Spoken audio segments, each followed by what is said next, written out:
దేవునికి స్తోత్రం.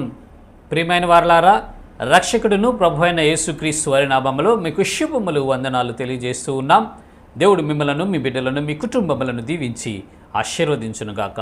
Amen. God bless you. దేవునికి స్తోత్రం. హల్లెలూయా.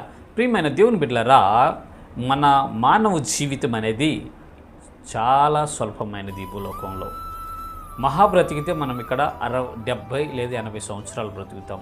ఇంకా మెడిసిన్ అది వాడుకుంటూ జాగ్రత్తగా బ్రతికితే, క్రమశిక్షణగా ఉంటే, టయానికి నిద్రపోయి ఏ దరిద్రపు అలవాటు లేకుండా ఉంటే 100 సంవత్సరాల లోపే బ్రతుకుతాడు.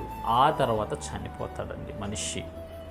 చనిపోయిన తర్వాత ఏంటి అనేది ఆలోచిస్తే ఒక్కొక్కరు ఒక్కో రకంగా చెప్తూ ఉంటారు. అయితే పరిశుద్ధ గ్రంథమైన బైబిల్ చెప్తుంది, చనిపోయిన తర్వాత మనిషికి జీవితం ఉంటుంది.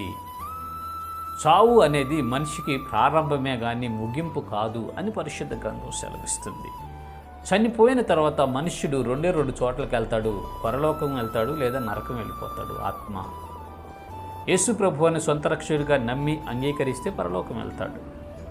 విశ్వాస యాత్ర కొనసాగిస్తూ పరిశుద్ధ జీవితం చేస్తే పరలోకం వెళ్తాడు, లేదంటే నరకంలో కాలిపోతాడని పరిశుద్ధ లేఖనాలు స్పష్టంగా సెలవిస్తున్నాయి. అయితే ఆ పరలోకం వెళ్ళిన తర్వాత ఆ మనుషుడికి వచ్చే ఆధిక్యత ఏంటి అని మనం ఒకసారి ఆలోచించినట్లయితే, ఇక్కడ పరిశుద్ధ లేఖనాలు ఈ రీతిగా మాట్లాడుతూ ఉన్నాయి. కీర్తనల గ్రంథము 8వ కీర్తన 5వ చరణము మనము చూసినట్లయితే 2వ లైన్లో ఈ రీతిగా ఉన్నది. మహిమ ప్రభావములతో వానికి కిరీటమును ధరింపచేసి ఉన్నావు. మహిమ ప్రభావములతో వానికి కిరీటము ధరింపచేసి ఉన్నావు. దేవునికి స్తోత్రం. హల్లెలూయా.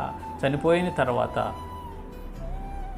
ఈ మృతులు పునరుద్ధానుడైన తర్వాత మహిమ ప్రభావము చేత కిరీటాన్ని మనకి ధరింపచేస్తాడు దేవుడు అని ఇక్కడ భక్తుడు పరిశుద్ధాత్మ ఉండే చెప్తున్నాడు. ప్రియమైన దేవుని బిడ్డలారా, మహిమ ప్రభావములు అనేవి ఈ శరీరంలో ఉన్నప్పుడు మనకి ధరింప చేయబడవండి. మహిమ ప్రభావములతో మనము ధరింప చేయబడాలంటే, మహిమ ప్రభావముల కిరీటముగా మనము అమర్చుకోవాలంటే, ఈ మర్త్యమైన శరీరము అమర్త్యతను మనం ధరించుకోగలిగినప్పుడు మహిమకి ప్రభావముతో కిరీటమును ధరింపచేస్తాడండి.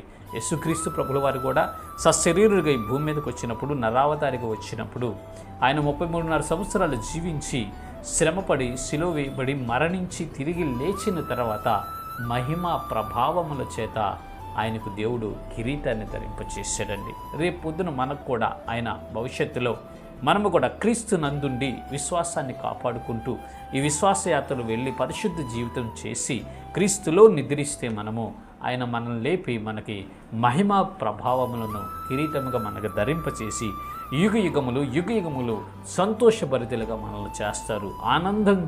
ఆనందించుచు దేవుని యొక్క స్థలములో దేవుడుండేటటువంటి ఆ మహామహిమలో మన నుంచి నిత్య సంతోషంతో మనల్ని నింపుతాడు అని పరిశుద్ధ లేఖనాలు సెలవిస్తున్నాయి. కాబట్టి ప్రియమైన దేవుని బిడ్డలారా, రక్షించబడిన మనమందరము విశ్వాసయాత్రలో కొనసాగుదాం. పరిశుద్ధ జీవితం చేస్తూ కుడికైనను ఎడమకైనను తొలగిపోకుండా తిన్నగా దేవుని మార్గంలో నడుచుకుందాం. రక్షణ లేకుండా ఎవరైనా వాక్యం వింటున్నట్లయితే మీరు మారు మనస్సు పొంది రక్షించబడి విశ్వాసయాత్ర కొనసాగించండి.